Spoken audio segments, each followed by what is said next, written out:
hari ini Ibu akan mengajarkan tentang berpikir komputasional. Apa itu berpikir komputasional? Belum ada yang tahu kan? Belum. Sebelum kita belajar, ayo kita reading dulu. Tepuk semangat saja. Tepuk semangat. Oke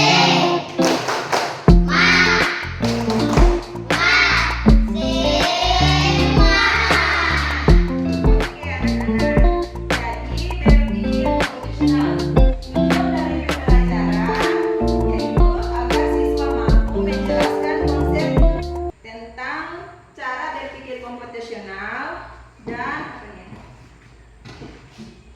membuat penyederhanaan masalah dalam kehidupan sehari-hari dengan menggunakan prinsip-prinsip ini cara berpikir komputasional seperti dekomposisi, pengenalan pola, abstraksi, dan algoritma.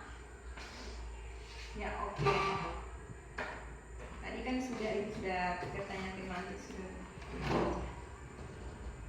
Jadi berpikir komputasional adalah berpikir secara logis dan sistematis untuk menyelesaikan masalah dalam kehidupan sehari-hari. Jadi kita harus berpikir untuk menyelesaikan masalah itu, kita tidak bisa langsung mau ke sekolah tuh bangun langsung cepat-cepat ke kamar mandi langsung tanpa sarapan, tanpa pagi-pagi tuh kalau bisa tuh kita apa dulu? Bangun subuh tuh kita biasanya kenapa? Sholat subuh dulu kan? Sholat, terus kita sedikit olahraga, sedikit bantu orang tua, terus sarapan, mandi baru ke sekolah. Nah, iya. Itulah yang disebut dengan berpikir komputasional. Ini contohnya. Misalnya kita mau mandi. Kita mau mandi itu tidak mungkin kita langsung ke kamar mandi kan? Ya. Kita harus menyiapkan baju dulu, menyiapkan perlengkapan supaya pas keluar dari kamar mandi kita langsung bisa memakai baju karena kita sudah menyiapkan kan terlebih dahulu. Kalau belum menyiapkan akan susah mau pakai baju apa lagi. Itu kan berarti kita belum berpikir secara sistematis. Kita tidak mengurutkan apa yang harus kita lakukan.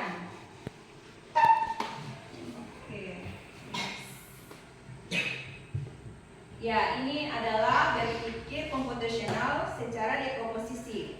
Jadi, dekomposisi itu adalah proses menguraikan sesuatu yang kompleks menjadi bagian-bagian yang kecil, atau sederhana agar lebih mudah dipahami, dianalisis, atau dikelola. Misalnya mau membuat kado. Coba lihat sini. Mau membuat kado, kalau dekomposisi itu kita harus apa dulu? Membuat kado untuk teman. Berarti kita harus berpikir kan, ini mau kasih apa? Menentukan kan? Menentukan kita mau kasih apa ya? Misalnya mau kasih boneka. Oh berarti sebentar mau ke toko beli boneka. Terus setelah membeli boneka kan tidak mungkin bungkus terus taruh kartu ucapan. Menaruh kartu ucapan, sudah itu baru dibawa ke ulang tahun, diberikan kepada teman kan? Ya. Ini juga sama kayak mau buat mie. Misalnya di rumah, anak-anak mau buat mie. Itu kan tidak mungkin langsung minyak di sana taruh langsung jadi. Itu bagaimana caranya? Yang pertama kita apa? Menyiapkan panci dulu. Terus menyalakan kompor. Setelah menyalakan kompor, pancinya sudah ditaruh. Kita menaruh air, terus masukkan mie. Sudah itu kita masukkan bumbu. Sesudah itu masukkan di mangkuk. Sesudah itu baru mie siap disajikan. Oke. Pengenalan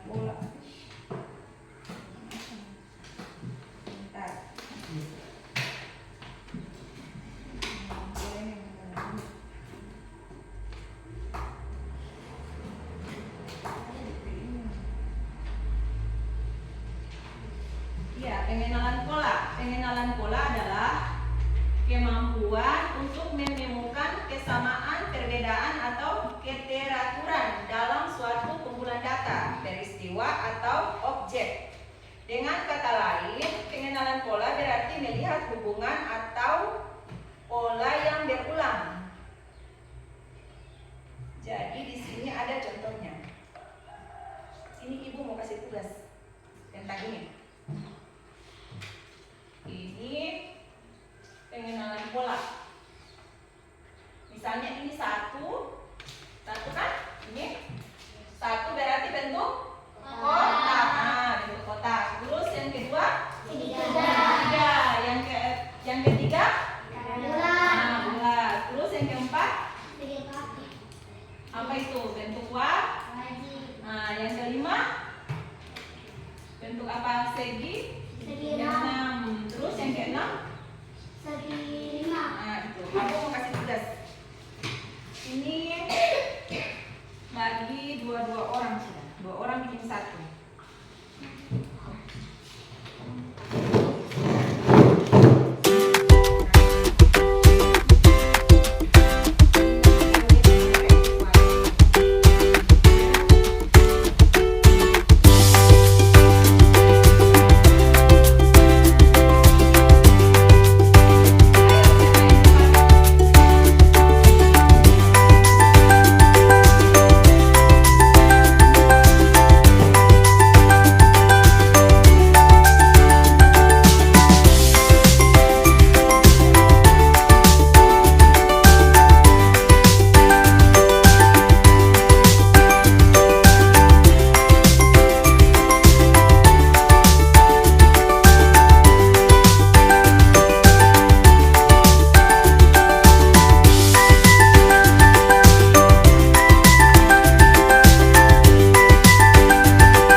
Jadi sudah tahu ya pengenalan pola semua?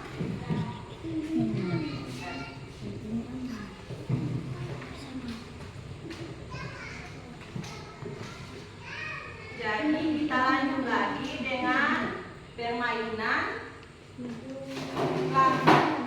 Di sini dijawab sama kalian nanti. Cocokannya.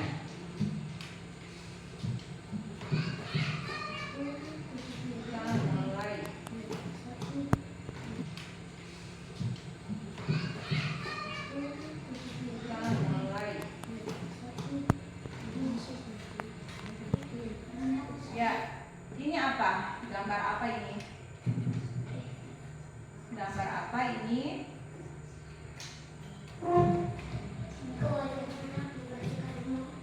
Kewajiban anak membersihkan rumah. Coba salah. Apa ini?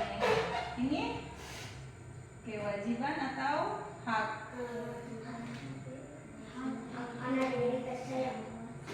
Benar atau salah? Benar. Hak anak? Anak saya. Salah. Ayo lihat baik-baik. Ini Kewajiban anak untuk belajar. belajar. Benar atau salah? Nah, yang ini apa ini? Hak anak tidak dikasih sayang. Ini apa? Dia lagi kenapa ini? Hak anak mendapat makan. Hak anak mendapatkan Makan. Ya, terus yang ini apa ini? Kewajiban anak membersihkan rumah. Membersihkan rumah? Ya. Coba.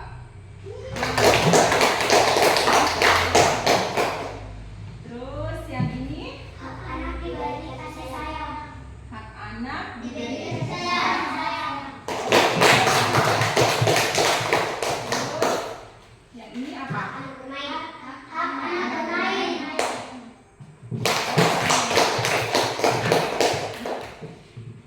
Terus yang ini apa? Kewajiban anak hemat energi.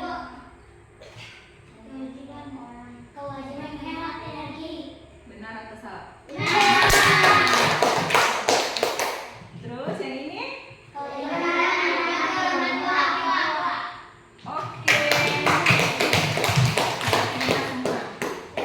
Nah, itu kan untuk pengenalan pola. Jadi tidak sesuai dengan Pola. Jadi kita lanjut lagi ke berpikir yang abstraksi. Berpikir yang abstraksi yaitu menentukan informasi penting yang diperlukan untuk membuat solusi sambil mengabaikan detail yang tidak relevan. Saat membuat program, membuat kado, misalnya kita membuat kado untuk teman. Kita membuat kado. Membuat kado itu berarti kalau di abstrak itu kita cuma menentukan kadonya, membungkus dan memberikan. Kita tidak perlu menjelaskan detail-detail yang kecil, misalnya menyiapkan pitanya warna apa, isi kadonya berupa apa, itu tidak diperlukan di abstrak. Jadi abstrak itu sesuatu yang dilihat, yang tidak dilihat tidak perlu. Kita cuma menjelaskan sesuatu yang dilihat, seperti ini kado. Kado kita berikan langsung ke teman. Ini yang terlihat. Itulah yang disebut dengan abstrak. Nah, itu. Jadi detail-detail kecilnya tidak perlu disebutkan.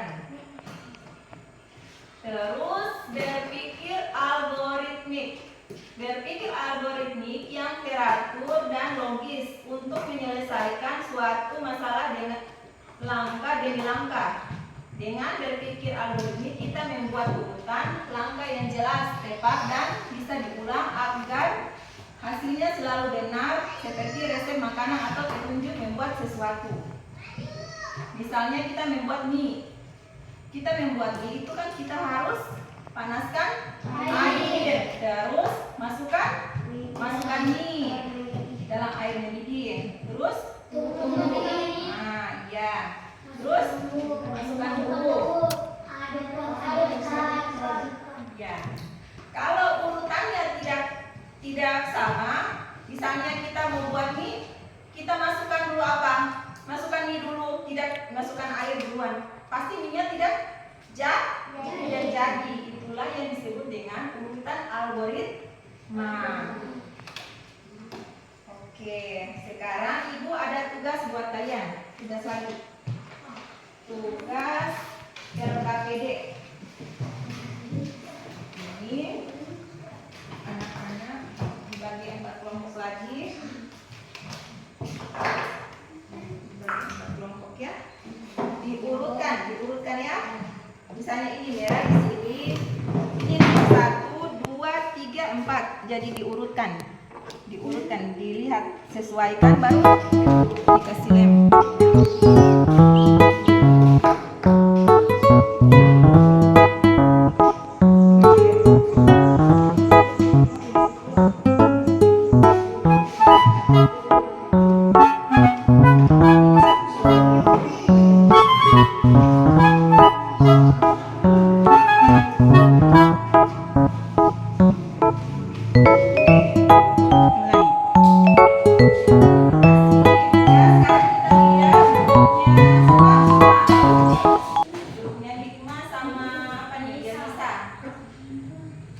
Jadi di sini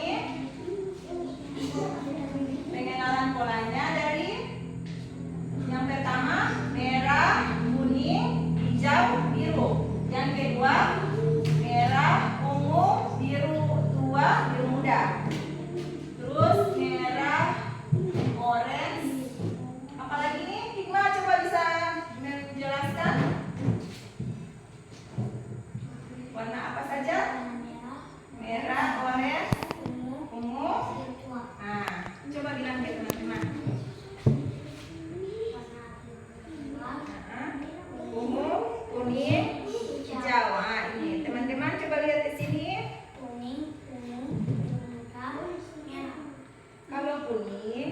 Kalau kuning berarti kuningnya yang di atas, kan? Masih ada salah. Terus kedua ungunya harus kedua di sini. Terus biru, merah di sini. Ini juga. Harusnya ungu di sini. Ungu, orange, merah di biru. Ini ketukar gitu. Ini ada yang benar, ada yang salah. Coba guru yang lain.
Biru muda, biru tua. Benar atau salah?